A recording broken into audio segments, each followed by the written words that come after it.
introduce. So good afternoon. My name is Lee Harris. I'm the Democratic nominee for county mayor. I'm so pleased and honored to be with you guys. We interviewed once before and during the primary election, and so it's good to be back and talk about what has happened and what I think my vision is for Shelby County if elected. Thanks for coming back, Lee, Sure. for the second round. Why do you want to be the next Shelby County mayor? Well, I think it's important that we have somebody in the top job who represents the community. So my dad is an HVAC technician. He was a school teacher for many years. He early retired from the school system, and he was always a repairman and decided to go full-time into repair work. My mom is a high school guidance counselor. She graduated from Mount Pisgah. My dad is a Booker T. Washington graduate, and I grew up in Whitehaven. I have served in public office for the last 7 years, 3 years on the Memphis City Council, and 4 years in the state Senate. I'm a graduate of the public schools here, and my kids are in the public school system. I teach at the University of Memphis, and I've been teaching there for 14 years. So I'm the only candidate who is a graduate of the public school system here in town, the only candidate with kids in the public school system, the only candidate that lives in kind of the largest of the 7 cities that are part of our county, the city of Memphis. I live in the urban core, and I think that's an important perspective to have with kids in public school and real roots and connections to this community. So talking a lot about poverty, we have in this county about 200,000 folks in poverty, and the goal is to move many of those families out of poverty over the course of 8 to 10 years. So that's what's most prominently featured on my website. I'll talk about some of the ways to do that. It's obviously that we've got to invest in education. That's an important component part. And then we talk about some other things like investments in neighborhoods, public transit, and there's a whole bunch of things we could do differently in order to remediate poverty in this community. Your parents worked in public schools, you're a public school kid, and so are your kids. Why is that so important? Why do you think that gives you a particular perspective that's helpful? Because I'm as frustrated as many Memphians who are users of the public school system. So public education in our community is how we could make the biggest impact and the broadest impact the fastest. We've got about 109,000 kids in our public school system, and we don't see enough meaningful opportunity for a lot of those kids. So, when you look at the stats, I think more than 90% of them graduate from high school not college ready. So you got to kind of think about that for a minute. That means almost everybody in our public school system graduates not college ready. At the same time, you say, well, they're not college ready, but maybe they're learning job skills. Almost no one gets real job skills, at least not in terms of measured by a job certificate. Almost no one gets real job skills while they are in school. So we've got about fewer than 200 students a year that actually get a job certificate from our schools, and very few graduate who are college ready. So it's kind of our biggest public asset that could have the biggest impact, and there's not enough focus and attention on it. And so I'm the candidate that has a whole lot of skin in the game. And so when parents tell me they're frustrated because their kids are in K through 5 and learning Russian or Chinese, right? In an urban environment like Memphis, when it's obvious to all that kids should have an option to learn Spanish, I tell them I'm frustrated too that my kids are learning Russian and Chinese in K through 5 when they should be learning Spanish, right? That alone, right? The early start times, when parents tell me they're frustrated that their high schoolers have to start school early in the morning, I'm the candidate that understands that, because I'm trying to figure out how my high schooler, because my kid is about 2 years away from high school, how my high schooler is going to do with those early start times when he's in high school. So got a lot of skin in the game and firsthand experience with the school system. In order to get my kid in middle school, we had to camp out. We had to participate in the camp out. So we spent 5 days, maybe it was more than 5, I think it was 7 days, but at least 5 days in a tent outside of an auditorium of the Shelby County School building, right, to try to get our kid in a pretty good middle school. That is a one-of-a-kind experience that is going to drive your passion and interest in public education in this community. There are a lot of people who've been working a long time on public education in Memphis. A lot of good people, including people like Bill Gates and President Obama, have done a lot here in Shelby County to try to improve public education. We've got a superintendent who's in charge of things. We've got a school board. What can you as county mayor do, and what would you try to do? So we have a lot of folks, a lot of stakeholders that are really fully committed to making improvements in our education system in town. That's true. But I don't know if I've seen as much leadership as we need at kind of the top line level, at least with respect to elected officials. We know that Memphis, for example, has over the years, moved away from investments in public education, right? They've done some things recently to get back into public education, but generally, overall, they have moved more and more away from it. At the same time, most of the conversation in this community over the last few election cycles is around taxes and crime. Those are the things that candidates have talked about most often, and those are the things that the press has written about, because that's what the candidates talk about, and that's where the big debates have been among elected officials. We really haven't seen a top-line elected official talk about education. And when I got into this race, I said this race is not going to be about taxes, like every other race, and this race is not going to be about crime, because it's a little bit misplaced when you think about the county assets. Instead, we're going to drive a debate around education. And by golly, we've done that. If you notice, the talking points of my opponent largely mirror our talking points, because we set out to make sure that this community would have a conversation around education, and I think that's what we have had.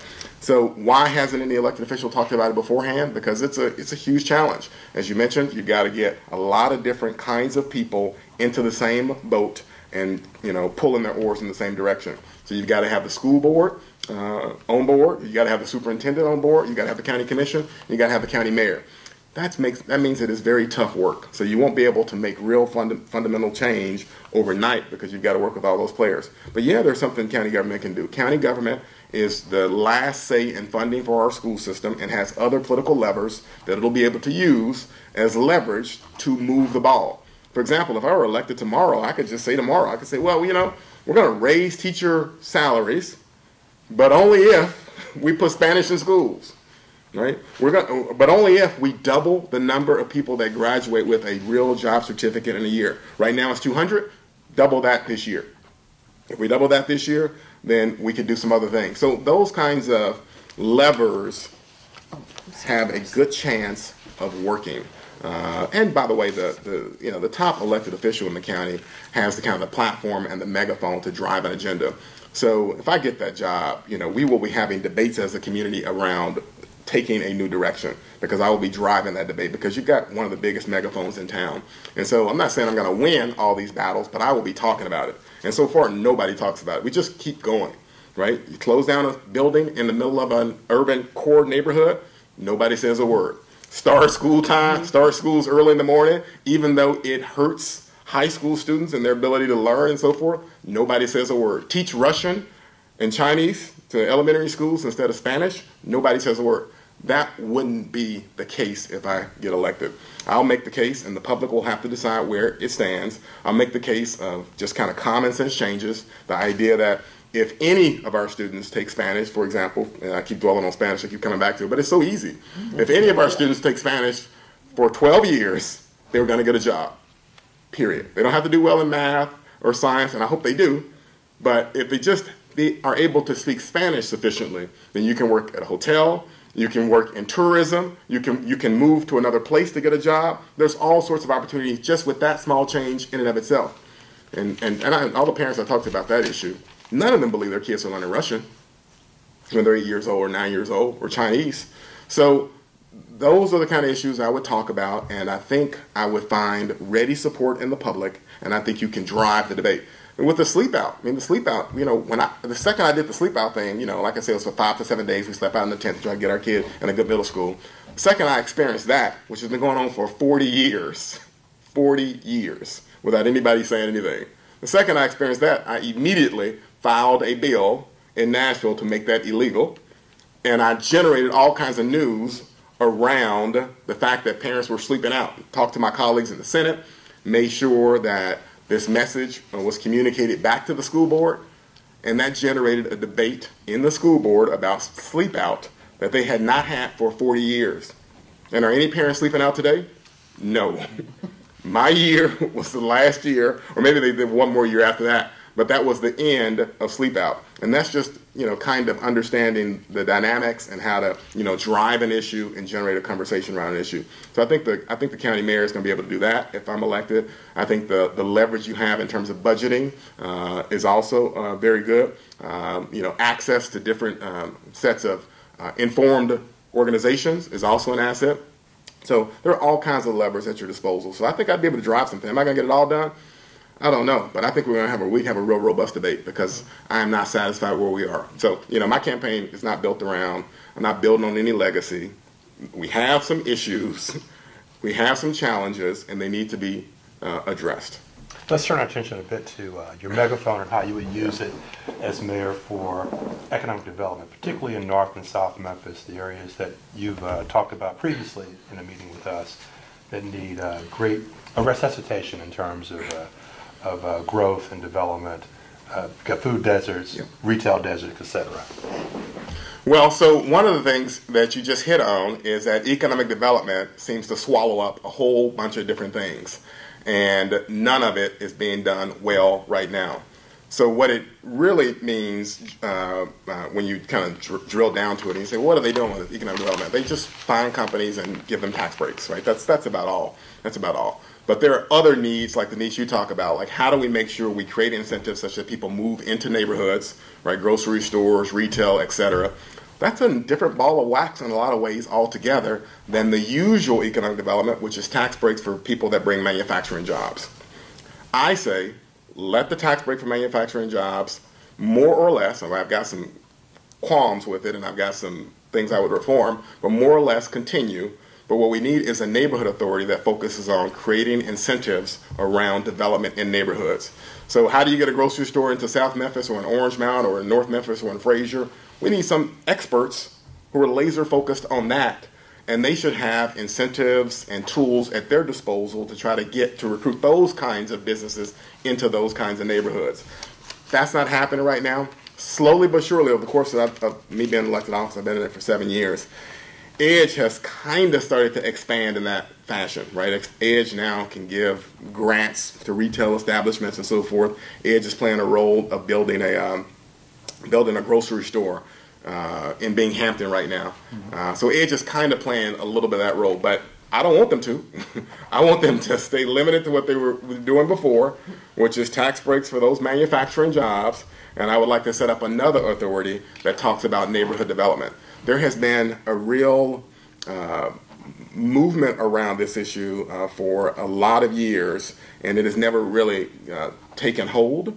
So, for example, you hear people talk about it in the context of specific neighborhoods, like let's set up an authority for Whitehaven, and they'll call it the Erythropolis Authority. Let's do that. Or let's set up an authority for the Poplar Corridor. Let's set up an authority for there, and let's make sure we encourage people to come into the Poplar Corridor. I say let's just set up one organization that is a neighborhood authority that really tries to bring expertise and incentives to tackle some of the problems of these neighborhoods. A lot of those neighborhoods are in the city of Memphis, which has its own form of government, city council and city mayor. How would you as county mayor work with the city to make that happen? So I think I get along with the city well, right? I live in that, right? I think that's one of my major focus areas. I think that's where most of the challenges are in the city of Memphis. And I say that all over the county. I think we've had more events in Germantown and Collierville than we have in the urban core at this point. We certainly have a lot of supporters in Collierville and Germantown. And it's not because I changed my message. When I'm in Collierville and Germantown, I talk about that we've got to focus on some of the challenges in Memphis and we've got to invest in Memphis. And the only thing I've heard out of those communities when I give those kind of remarks is, we want you to do even more. We want you to do even more investment. So I think everybody understands that Memphis is going to need more attention than some of our other more successful areas, because Memphis is where a lot of the challenges are. So as I said, I live in Memphis, but I've also served on the Memphis City Council, and so all the players in city government I have worked with on one issue or another, and I get along with well. And I think we are on the same page on a lot of these topics, so I think we'd have no problem getting some things done on behalf of folks around here. You know, Jim Strickland is the mayor now. Of course, Jim Strickland and I served on the Memphis City Council together. When he was council chairman, he appointed me budget committee chairman, which is the most prominent committee chairmanship. And he appointed me budget committee chairman, knowing that that year we would have the toughest budget that we've had in the city of Memphis in decades. And so, it was my role to make sure that the budget was delivered to the full council. In one of the toughest years, that's the year when there was, of course, pension cuts. That is the year when the state was breathing down our neck to say that Memphis, finances were not stable. And so it was a big responsibility, and it was a huge year for the city of Memphis. And so I, led that effort in the sense, there's a lot of things I disagree with what happened, but I led that effort in the sense of making sure that the budget was delivered to the full council, and that, everything was vetted appropriately, and that we got this done in a timely fashion. So we worked through that process together. We've worked together since.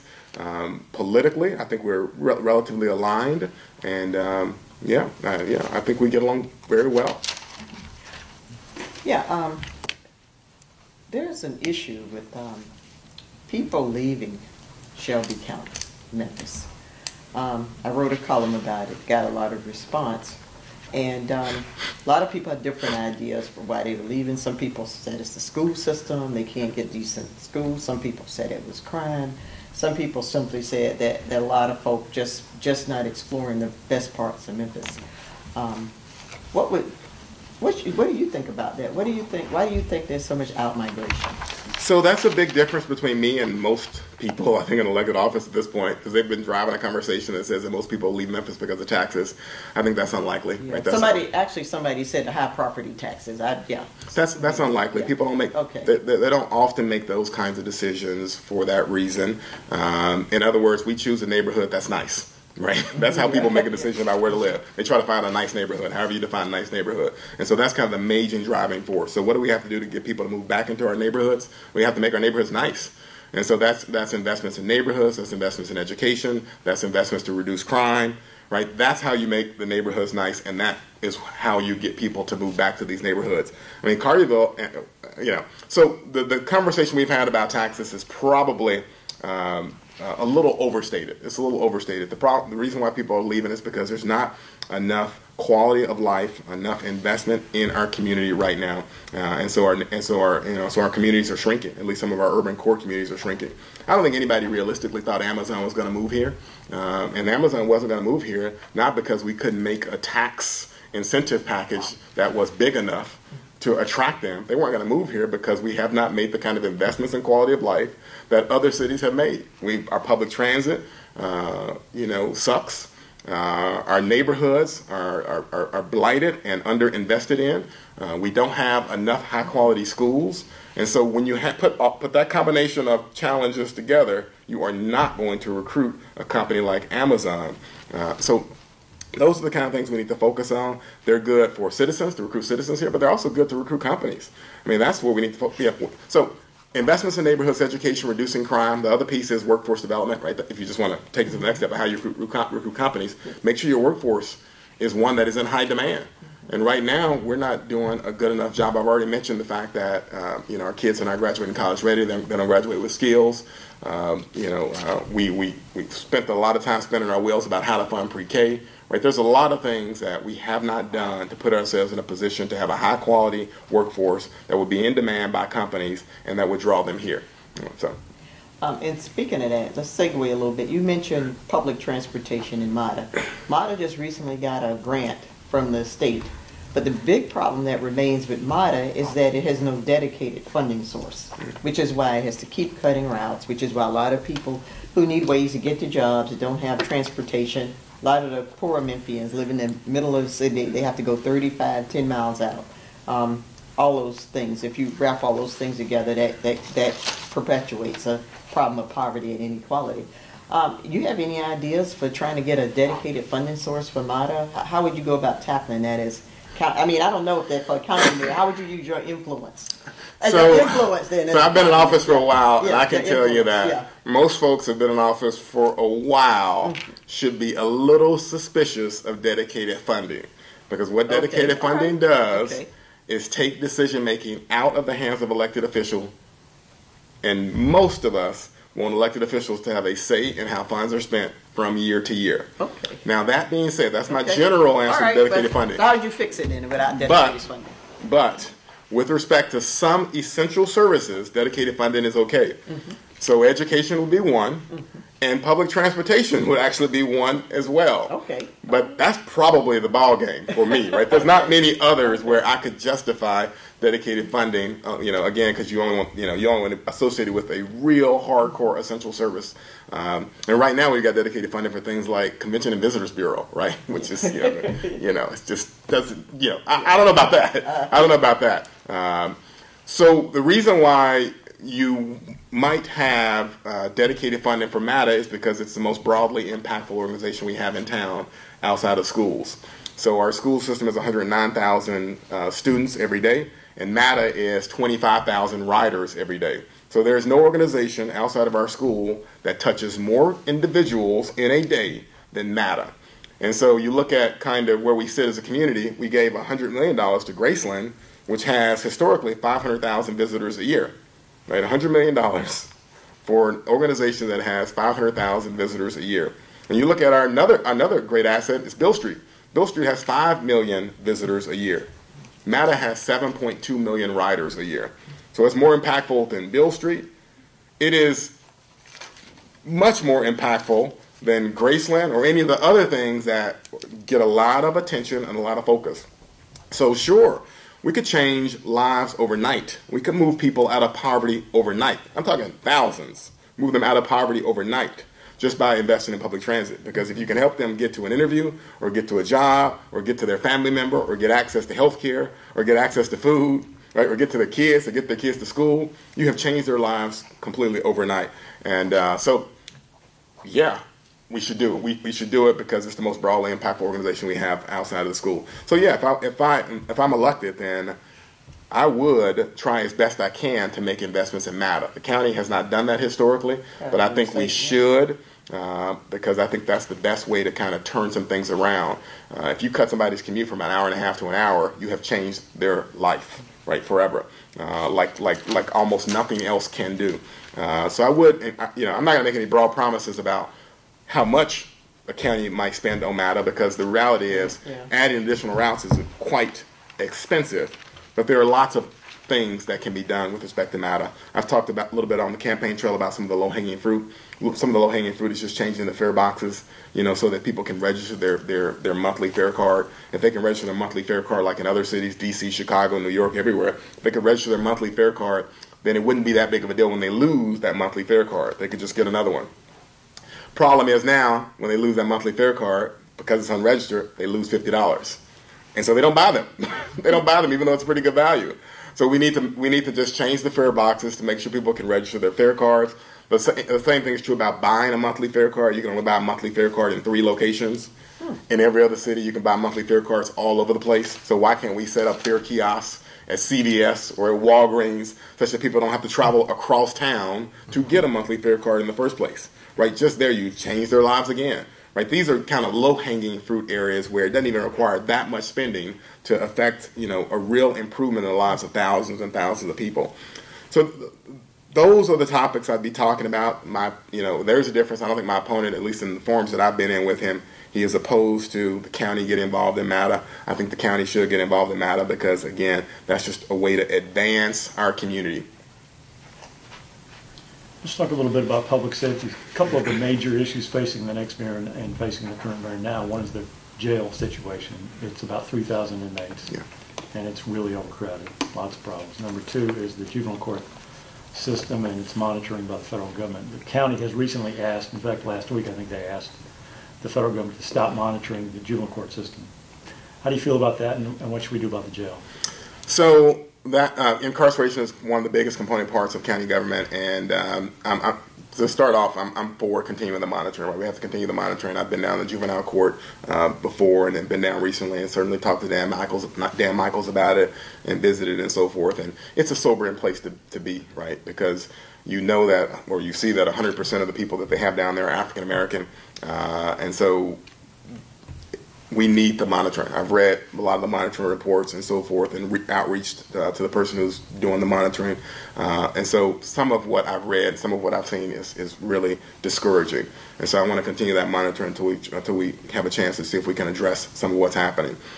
So one of the things that's also going on with juvenile courts, you've got to remember that facility is one of the oldest in America, right? That's one of the oldest juvenile court detention facilities in America right now. I think they're approaching 100 years old, or maybe they just passed 100 years old. And so what happens there is that at some point, it may be the next mayor or the mayor after that, but it won't be longer than that. We'll have to replace the detention facility there. There's already some talk about what they're going to do. I think they're going to move over to Tall Trees. Tall Trees, I think it's off Lamar. They're going to try to detain some of the juveniles there right now.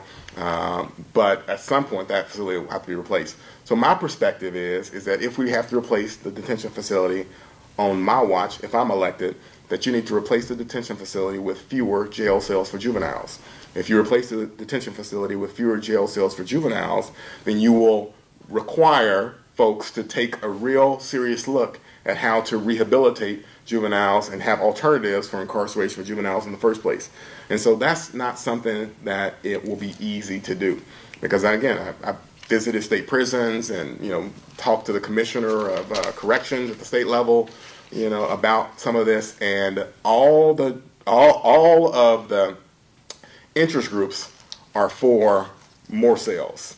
But the second you build another facility, you better put more cells in it, because that's growth to them, and that is making money. Even good-natured people, right? I visited the penal farm not too long ago, and even at the penal farm, they really wanted more inmates, and the conversation was largely around how do we get more state inmates into our facility at higher reimbursement rates. And I've heard it time and time again. And so it matters who's in charge, because you've got to have a perspective of what is really at stake at juvenile hall. And what's at stake is the lives of a lot of young folks that can be saved if we really take efforts to invest in saving them. So that's the perspective I would take over at juvenile, the juvenile detention facility. We also have to work a little bit better with the state over at the penal farm. So the penal farm houses the state offenders.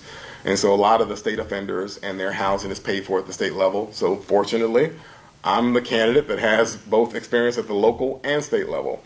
And so to the extent that the penal farm does experience a shortfall, I don't think it has yet. I think it's, it's enterprise fund, and I think it's pretty self-sufficient at this point. But to the extent it becomes less self-sufficient over time because state reimbursement rates goes down, somebody's got to be in a position to negotiate with the state around making that asset solvent. And so I think I'm in a position to do that. I'm not really getting into any promises about a new facility at 201 Poplar. I think that probably also somebody can make an argument around there, but I don't. I'll watch the videos for the sheriff candidates and see where they are on a new facility on 201 Poplar, but I am not, getting into that right now. I do think juvenile court, again, at some point very soon, something's going to have to happen there.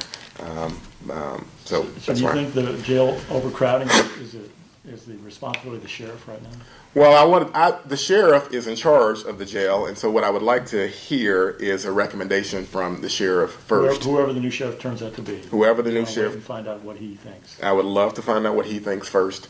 My guess is neither sheriff candidate is taking a strong position on a new facility at 201 Poplar. Right.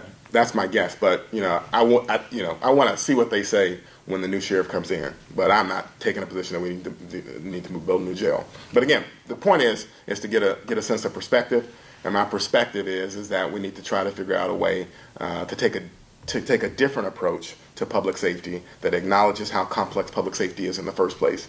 And it is not just about long-term incarceration of as many people as we can, because almost everybody's going to come out, and everybody who comes out, it's even harder then to deal with them. So, Do you see much value in the juvenile assessment center approach? No, I think giving kids somewhere to go other than being processed is an okay idea. Right? I'd like to hear more about it. We had something similar to that when Mayor Warden was in office, and I think it's an okay idea. Yeah, I think it's an okay idea. The important thing, though, right? The important thing is we got to understand that public safety is more complex than people let on.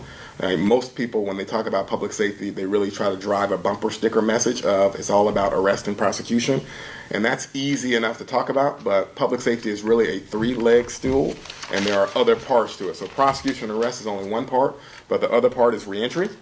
Right? What are you doing to make sure that folks that are incarcerated, when they return back to our community, are meaningfully reintegrated? The other piece of the puzzle is prevention, right? Investment on the front end, so that you can make sure kids and folks that could commit crime have more meaningful opportunity in the first place, such that they never look to crime. The county's role, in my view, is those two legs that I just talked about: the prevention and investment, because the county is in charge of education. Theoretically, the county used to fund MESIC, where we had adult education, although we closed it down. But the county is in charge of kind of creating that kind of opportunity right now. And reentry. The county runs the Memphis Shelby County Office of Reentry, right? It's a joint office, but the county mayor appoints the person to lease that office and more or less is in charge of that office. So we got to make sure that that is a robust operation that has what it needs to make sure that folks that are in prison now, when they come back, that they have more opportunity. Because, you know, I've looked at the stats for state prisoners. We've got 20,000 state prisoners. You know, the highest category of state prisoner we have right now is people that commit murders and, you know, homicides, which is proper. But the second highest category of state prisoners are drug offenders. And most of the drug offenders we have in state prison are nonviolent, right? They're nonviolent.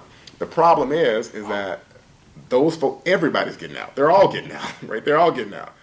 But the nonviolent ones, when they get out, if they are not meaningfully reintegrated into our community, they will recidivate, and that second offense is most likely to be a violent offense, right? They don't go from nonviolent to nonviolent. Nonviolent, usually the next thing is a violent offense where there is an actual victim.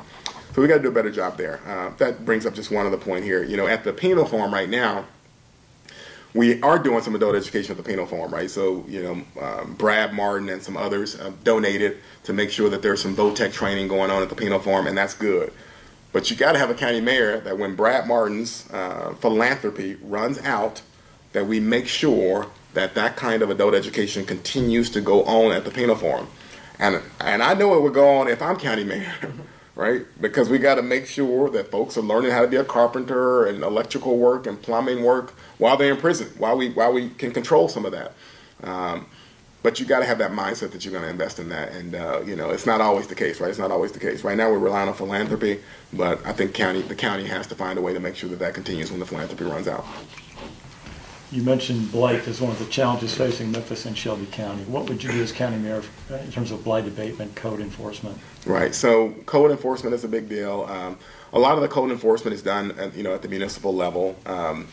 But, you know, the county has a role to play with respect to code enforcement, and I'd say some of the blight that we see is actually put on by county forces. Because, well, I just mean to say we have school buildings that are closed down and boarded up. They're blighted. They're blighted, right? Some of them are cared for well, and some of them are not cared for as well. But a lot of them sit in our urban core as monuments to blight. And there's no one doing anything about it. So it's not so much that blight in our community is driven only by the absentee landlord. It is also by government forces. And so it's just continued. So that's one of the things that I would also give voice to, the concern that we have boarded up buildings in our communities and no one's doing anything about it. If you look at the commercial that we have on air now, it's a commercial that shows Vance Middle School. It's just in the middle of South Memphis, and nobody is trying to do a thing with it. And I got to tell you, there are lots of things we could do with it. We could turn it into a field. We could use it as a community center. There are all kinds of ideas that are out there. I'm not saying all these buildings can be used as schools. All I'm saying is this is a serious conversation that we need to be having, and some of them could be repurposed for other things. So that's one thing we can do. The big key to blight, right? The big key to blight is getting people to move into your community. I mean, that's why we have blight, is because our community is shrinking. So if somebody leaves a house, then the house can become blighted, and the best you can hope for is for the city to knock down the house. If the city knocks down the house and you have a vacant lot, but nobody's going to build on that vacant lot, because for people to build on the vacant lot, you got to have people moving in. So that's the difference between Memphis and Nashville. Nashville is not going to have many vacant lots because people are moving into Nashville. And so if there was a vacant lot or an opportunity to move into a house, somebody would take it. We are shrinking, and so those vacant lots continue to exist because we don't have enough people moving in. How do you get people moving into your community? I've already talked about it. You got to invest in your community. And so far, all we've done is underinvestment. We've talked about taxes a whole lot. Taxes are very important. I'm concerned about taxes. I'm one of the most frugal spenders I know. But we also have to talk about making sure that our community is one that's inviting and attractive and draws people in. One of the topics that's come up in this year's governor's race is West Tennesseans in general, and also Memphians in particular, are saying that the state is not investing enough in this part of the state. They're investing more in Middle Tennessee and East Tennessee, mostly because of growth.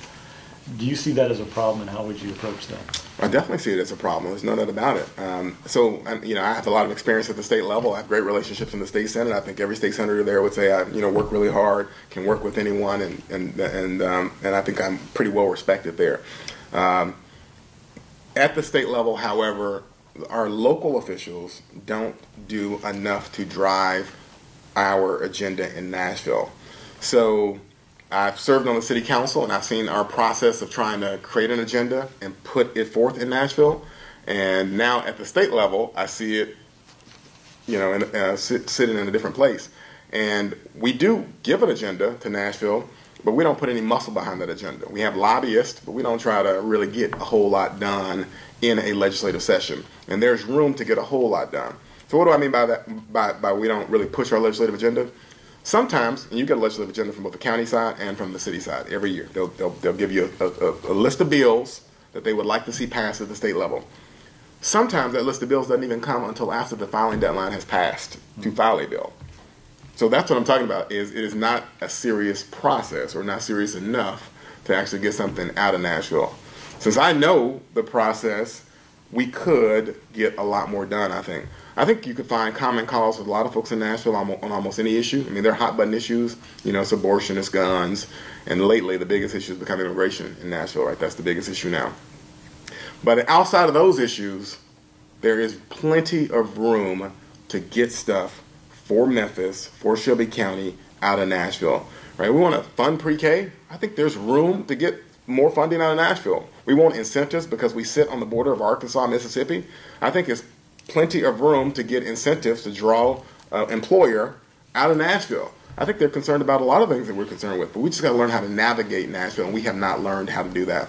In my 4 years in Nashville, we have only successfully navigated Nashville one time, and that's when we had the de-annexation debate. We all were on one message, and we were all working that one message, and we got everything we wanted. No de-annexation. Nashville had never seen our community on message and asking for something. And so we got to do a better job of being on message and actually ask for real things. We do a better job sometimes in the post-legislative process, right? Because there's a lot of different ways to get things out of the state. So we do a better job in some of the commissions in front of them. But when it comes to legislation and the legislative session, we do a horrible job. So, yeah. Let's talk about shift gears a little bit, talk about your family life. You grew up in Whitehaven. You are very influenced by your parents. Can you talk a little bit about that, what they taught you? So yeah, I'm from Whitehaven and grew up there and went to Alsea Elementary School, which is in South Memphis, which is another school was in danger of being closed down. But now I think it's off the chopping block now. I think they're actually going to build a new Alsea Elementary School here soon. And then I went to John P. Freeman for middle school, which was one of those optional schools. It's just hard to get into at that time. Remember, this has been going on for 40 years. And then I went to Overton High School for high school, and went to Morehouse for college and Yale for law school. Came back to Memphis, practiced law for a couple of years at Baker Donaldson, which is a large corporate law firm. I think it's the largest corporate law firm in the Southeast. And from there, I started teaching at the University of Memphis in 2005. So I've been at the University of Memphis for 14 years, and I teach business law. So I teach Introduction to Corporate Law to second-year law students. I usually teach Introduction to Contract Law to first-year law students, and I teach them advanced corporate concepts. So my parents were, as I mentioned before, my mom was a high school guidance counselor at a high school in the urban core, Mitchell High School. My dad taught for 20 to 25 years at Colonial Middle School, and he always had a couple of jobs, and he did repair work, and then he transitioned away from the teaching, and now he's a full-time HVAC technician. And so, yeah, I think my parents cared less about grades and more about things like discipline and character and integrity and things like that. There's no doubt about that. I think that they're much more apt to ask me why my car isn't washed than to ask me how the campaign is going or anything like that. There. So yeah, that's my upbringing. I have a brother and a sister. My sister is a administrative law judge here in Memphis. So she was a prosecutor for many years, a county prosecutor, and she was a federal prosecutor working under Ed Stanton. And she got an opportunity to become a judge. She's always wanted to become a judge and work her way up the federal system. And so she got an appointment as an administrative law judge, which is kind of the first rung of federal judgeships. And my brother is a corporate exec for Hyundai, and he lives in LA, which is where Hyundai's North American headquarters are located. Why'd you go to law school? I went to law school because I thought that, you know, through public policy you could change lives. I think there's a lot of ways to change lives, but you know, I was committed to trying to do my part to try to change as many lives as possible, and I felt like public policy was the one way to do it. And the best way to get involved in public policy, as I saw it then, was to go to law school. You went to Yale. You could have gotten a job anywhere after that. Why'd you come back to Memphis? Because this is where the hard work is. Right, so I like to take on big challenges, and I think that the biggest challenges that I could think of were in Memphis, and so that's where I want to be. And you know, the other stuff did not seem that that hard to do. That stuff wasn't that hard. So yeah. Are you going to continue to cultivate your friendship with Brian Kelsey? I mean, I don't know. Your relationship rather with him is, if you become Shelby County mayor, and you know, how would that work itself out? Because he's a Republican and all that, and still, you know. So I like to say I work hard and I can work with anyone. So I don't judge people by their party label and these kind of things. And I think there is common ground with almost anyone you meet. And I think where people stand is a function of their own set of experiences, which are equally as valid as yours. And so you got to kind of take that as a given. And just trying to figure out where you can work together. And Did you learn anything in particular from him, just, you know, working with him about the things that his constituents value versus what, you know, your constituents value, and how you can make those two things meet if you become them? Working in Nashville with a supermajority Republican conference, supermajority Republican conference, I know more about Republicans than most Republicans, and more about the politics in the Republican Party than a lot of Republicans. So there's no doubt about it. And I serve in a leadership capacity, right? I'm one of the top Democrats in Nashville, and so I'm constantly the tip of the spear on many of our issues as Democrats. And so I know where their politics are, and I know where Democratic politics are, and I know what their constituents think about all the various issues. And it's from working with Brian Kelsey and all the other folks in Nashville. And I haven't just worked with Brian Kelsey, right? I worked with Terry Rowland, who was my competitor, right, in this race, because I represent 200,000 people in the state Senate, but of those 200,000 people, I represent 10,000 who live in Millington. And so since I represent 10,000 in Millington, I do programming in Millington. And so Terry and I work together on doing initiatives in Millington, and we have a great relationship. Right? We have a great relationship. Even though we may disagree on some issues, we don't disagree about what is required to serve those folks in Millington. So, you know, I think I can work with anyone. I get donations from Republicans, particularly in this race. Lots of support from a lot of different Republicans. If you drive out to Republican strongholds like Germantown and Collierville, you'll see as many Lee Harris signs as you see from my Republican opponent. Because I'm always trying to work across party lines. And that does not mean that I've given up my values. I totally have not. I tell it like it is in front of any audience that I'm with. But there's still a way to work together as long as you acknowledge that people can have valid points that aren't the same as your points. So, yeah. You said earlier that you were referencing Collierville, and how I think you were there this weekend with an event, and you were saying that people in Collierville and Germantown and other areas want you to do even more in Memphis. No doubt talk about what you're doing in Memphis. Tell me a little bit about that, and what do they want to see you specifically do more of? They want to see less poverty in Memphis. They want to see more opportunity in Memphis. They want to see more investment in Memphis. And they routinely tell me that I am not going far enough. When I talk about the county should invest in public transit, they say you should invest even more, because I'm hesitant around additional routes because of the price tag associated with additional routes. They want to see additional routes. When I talk about the Blight in the schools and making sure college kids are college ready, they want to see that. Even when I talk about the fact that I don't want to see taxes increase, I hear from folks all over the county that we should do whatever it takes to change some of the things that are going wrong in our community. So there's no doubt about it. There's something happening right now that started happening in the last 2 years in this community. And I think people are much more aware that we're all in this together. And they are much more aware that so goes Memphis, so goes the rest of this community. And you got to remember that I have a little bit more credibility than some because I very intentionally reject us versus them wherever I am. And so we've had a lot of history in this community of a lot of leadership that divided us versus them. There's the black, the white, the wealthy, the lower income, the suburbs from the urban core. And so since I reject that style of leadership, it gives me an opportunity to have conversations with people all over the county. And so, I have a track record of rejecting that style of leadership. I represent North Memphis and Frazier, and I would never in my town halls let my constituents start on the path of saying, but they got that in Cordova, but they've got that in Germantown, because I know where that leads. Because that leads to more division. And so I always said that the only conversation I'm going to have is a conversation about our positive agenda. What kind of things do we want to see? Not this kind of comparative approach of, well, they wouldn't do this in Bartlett. They wouldn't do this in, Germantown or whatever. So I rejected that. And I always on the city council, I always voted my conscience to make sure that I would never be on the side of what looked like an us versus them debate.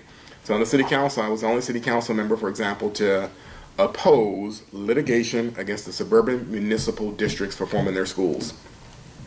I was opposed to it. And I was opposed to it mostly because I viewed the litigation as just an us versus them kind of litigation. It's just that we're mad, we know we're not going to win anything, but we're so upset, and we want to make it hurt for them.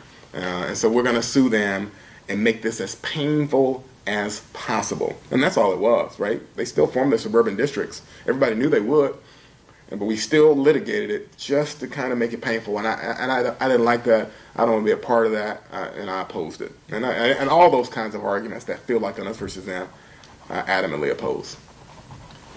How long were you on the city council? So 3 years, more than 3 years. So 3 years plus. 3 years plus on the city council, 4 years in the state senate, and now you're running for county mayor. Right. Even people who admire and support you think about that and wonder, why is this young man in such a hurry? Why do you move from one position to another? I think everybody in this county is in a hurry. I think we all should be impatient at this point.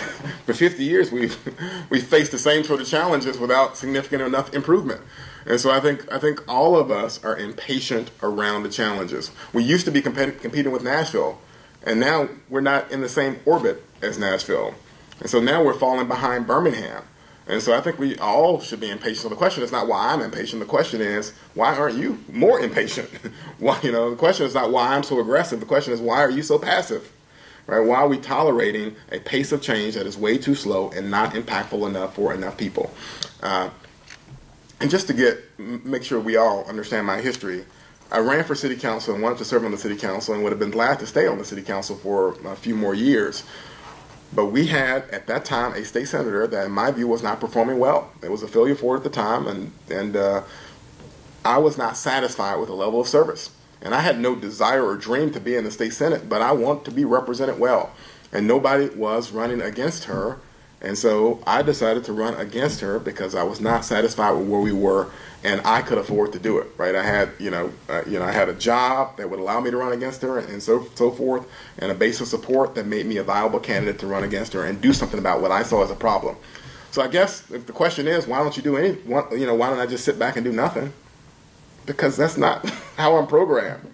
And so I ran against her, and I'm served my 4 years, which is my complete term. And why don't I stay longer? It's because there's plenty of talented people that are in this town that can replace me. This idea that some politician somewhere is irreplaceable is problematic to me. This idea that we've got to have the same people forever and we don't have a whole lot of talent, I think that's a lie. We have plenty of talent in this community. There are plenty of people that can replace me, and we won't miss a beat. So looking ahead 4 years, you get the job. Yeah. What does success look like for you? We move some people out of poverty. We have a conversation in this community about whether the status quo is to be preserved or whether we're going to have real transformative change. So that would be a success to me. People, when I feel like this community has a real conversation around opportunity for change, because we haven't had it, right? We haven't had, a lot of the conversations we've had are really driven by public special interests. I mean, that's the reality. I mean, it's much more so in Nashville, I think, probably. But it is also true in Memphis, right? Special interests drive what we talk about, whether we talk about the Poplar Corridor today, or whether we talk about buying a downtown baseball stadium tomorrow, or investing in Graceland the next day. The public at large is not talking about that in their homes. They're not talking about a baseball stadium downtown and whether we buy one. And, and I don't even think they even care about any of these things. So what it looks like is we have a conversation around the things that the public has always talked about. The public has always talked about VOTEC, but yet there is no top-line leader really talking about VOTEC in a serious, sustained way to make that a real conversation piece. I mean, the public has always talked about Blight and a whole bunch of these issues. So that would be a success to me, is that we have had a public conversation around the issues that everybody agrees on. Right? If we have that conversation, then I can, then I think we will have had a success. I don't know if I'll win all these fights, but we need to have the conversation. We haven't had it. We just talk about the special interests. They say, oh, the conversation is tax cuts. And everybody says, oh, I guess it is, right? I guess it is tax cuts, right? But maybe it's not, right? Maybe it's something else altogether. And so that would look like success to me. Yeah. Mark, you want to ask your favorite question? Yeah, one more question for you, Lee, and that's it's dangerous. Favorite question. So you've now been in the general election battle, and you've been going door to door. You've been going to community events. You've done a lot of investment in the community. What have you learned about yourself, and has anything surprised you about that in the last few weeks? I like to be pretty even-tempered, and I like to be pretty focused. Mm-hmm. But I learned that that's not always true. I think I've gotten angry from time to time, during this process. I'm ashamed to admit, because, like I said, I like to maintain an even keel. But it is frustrating, just frustrating that people are so doubtful that we can have change. They're so doubtful that you can run for a top job, not have any of the business insiders supporting you, mm-hmm. and really kind of generate support. And the way they think this community works, the way they think this country works, sometimes makes me angry. Because they think that there are 25 people at most on the top mm-hmm. that decide who's in a race and who's going to win a race and how decisions are going to be made. And so, that makes me angry, because I think they really underestimate our community and what really can take place mm-hmm. in our community. So, I think that's what surprised me most, is that folks have gotten under my skin a little bit when they say things that, to me, that really are they just have given up. They're just giving up, and they say it's just this person decides, or that person decides, and I say no, not so much, not so much, right? Mm-hmm. And our campaign is one of those campaigns that shows that every day. I don't have a lot of business insiders or special interests or defenders of the status quo, supporting my campaign. Our campaign is built on regular, everyday citizens that have decided that they'd like to see the kind of change that I've been talking about. So we've raised, over $300,000, and we've received over 2,000 contributions. So, you can do the math. Average contribution is $150 or whatever it is. And just, hundreds and hundreds of people have invested in this campaign. And that is what fuels it every day. And I think if I'm fortunate enough to get elected, the precedent that will be set here will change a lot of things about how people think about elections and government and leadership. Because right now they think, oh, it works this way, and if I get elected, it'll show. No. It doesn't work that way at all. It doesn't work that way at all. I think the same thing's true when I got elected to the city council and to the state senate. It showed that, hey, there is another set of folks, another generation, if you will, that can get elected and doesn't have to have a prominent last name in order to get it done. And now there are a lot of folks in a lot of different positions. Because remember, when I got elected, it was 13 folks on the city council, 12 incumbents, one new person, right? 12 incumbents, one new person. I think throughout our county commission and city council, when I got elected in 2011, there was no African-American leader under 50 unless your last name was Ford, right? I don't think it existed back then. And you fast forward 7 years after that precedent is set, right? We beat the Ford in that race, and she was great, but we're lucky and won. You fast forward now, they're in all kinds of offices. And you fast forward to this point in electoral history in Memphis, right? This election cycle right here, and there are all sorts of new people who are going to go into office this cycle.